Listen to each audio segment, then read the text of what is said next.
Hello friends, good evening. कैसे हो आप सभी? आपका यूट्यूब चैनल पे आने के लिए बहुत बहुत धन्यवाद और लाइक शेयर एंड सब्सक्राइब करना ना भूलें। और जैसे कि हर रोज़ किसी न किसी टॉपिक को लेके हमारा डिस्कशन रहता है, तो आज डिस्कशन है एक प्रोग्राम से रिलेटेड। जो प्रोग्राम्स है वो उस प्रोग्राम के बारे में सुपरफिशियली डिस्कशन करेंगे जितना इन पास में बताने लायक होगा। DCP प्रोग्राम DCP प्रोग्राम, ये उस प्रोग्राम के बारे में बात करेंगे कि ये कब आया था, कितनी बीमारियां होती हैं, इसके बारे में थोड़ा थोड़ा डिस्कशन करेंगे। पहले इसका फुल फॉर्म देख लेते हैं। National vector borne disease control programme इसका फुल फॉर्म है।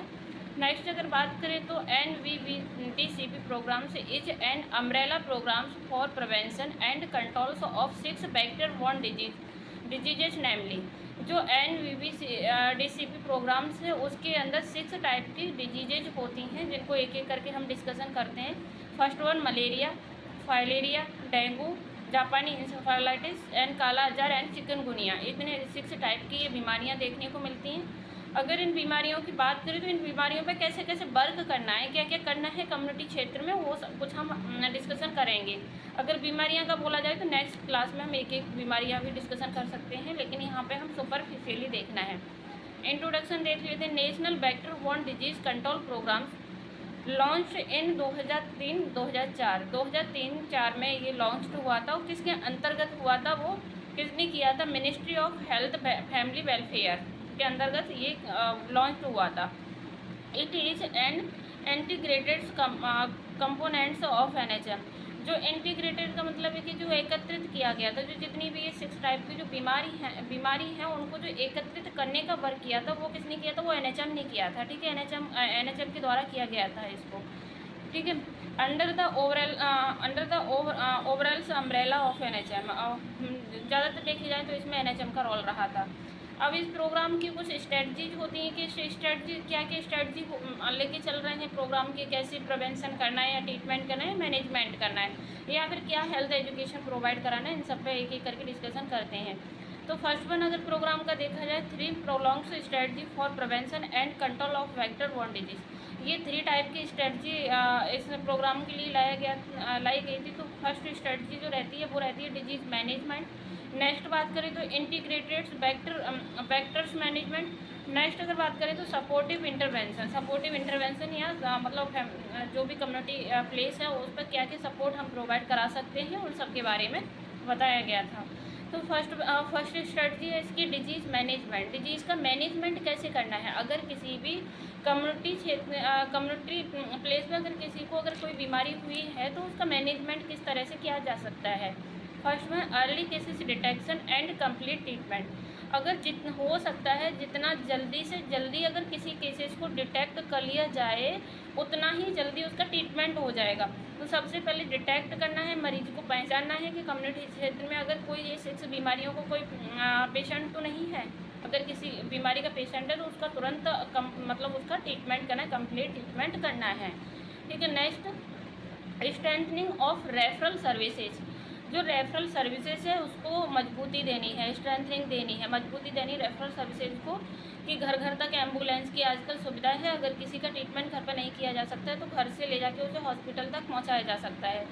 Epidemic preparedness and rapid response. Epidemic का मतलब है किसी पार्टिकुलर क्षेत्र में, अगर एपी का मतलब कुछ एरिया में अगर कोई भी इस तरह का प्रॉब्लम्स अगर किसी को देखने को मिलती है तो वहाँ पे कम्युनिटी पीपल्स को समझाना है, या फिर जो हेल्थ डिपार्टमेंट है उसको जाके रैपिडली रिस्पॉन्स करना है। रैपिडली मतलब जल्दी से जल्दी रिस्पॉन्स करना है। नेक्स्ट इंटीग्रेटेड वेक्टर मैनेजमेंट क्या होता है? इंटीग्रेटेड वेक्टर मैनेजमेंट की बात करें तो इसमें होता है एंटोमेनोलॉजी सर्विलेंस।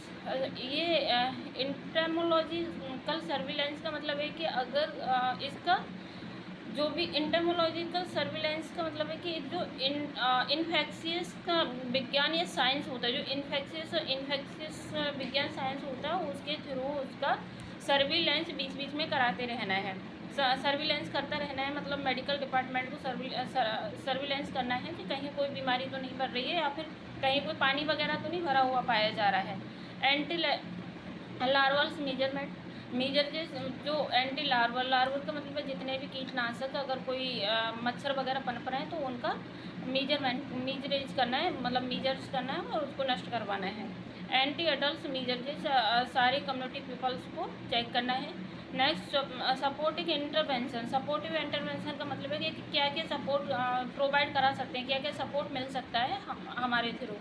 Behavioural changes communication. तो बिहेवियरल चेंजेस कम्युनिकेशन का मतलब है कि जो भी कम्युनिटी के जो पीपल्स हैं उनका बिहेवियर चेंजेस करना है। बिहेवियर चेंजेस का मतलब है कि उनको समझाना है स्वास्थ्य के बारे में कि अगर कहीं कुआं वगैरह है, वहाँ पानी वगैरह भरेगा तो क्या क्या प्रॉब्लम्स हो सकती है। बिहेवियरल चेंजेस उनका जो सोचना है कि पानी भर के रख लो, कि ये कर लो, कि वो कर लो, वो सब कुछ चेंजेस करना है, उनका बदलना है, चेंज करना है, कहीं भी कुआं वगैरह पानी खुला हुआ ना छोड़े, ये सब कुछ बताना है उनको।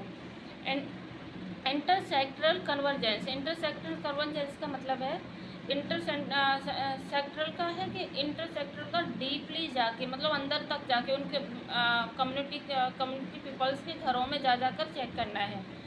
Next public private partnership. Public private partnership का मतलब है कि इसमें सरकारी विभाग की भी भागीदारी हो सकती है या फिर प्राइवेट अस्पताल वगैरह वालों की भी भागीदारी हो सकती है कि वो भी ग्रामीण क्षेत्र में जाके समझा सकते हैं। ऑपरेशनल रिसर्च का मतलब है कि परिचालक वगैरह के अनुसंधान में आना चाहिए कि कितना, अगर कोई बीमारी हुई है तो वो ले जाने लाने के लिए। Monitoring and evaluation. बराबर मॉनिटरिंग करते रहना, एंड इवेल्युएट करना है कि कितने, पहले हमने अभी जाके चेक किया है तो कितने घरों में हमको पानी भरा हुआ पाया गया है कूलर में, और फिर डबल जाके चेक करना है 2-4 दिन बाद कि कहीं वो पाया, मतलब भरा हुआ है पानी या फिर उन्होंने उस पर कोई एक्शन लिया है। तो ये मॉनिटरिंग करते रहना है समय समय पर और सर्विलेंस करते रहना है। इवेल्युएशन मॉनिटरिंग करना है। बाकी थैंक यू। इसके बारे में नेक्स्ट क्लास के लिए नेक्स्ट एपिसोड। Thank you.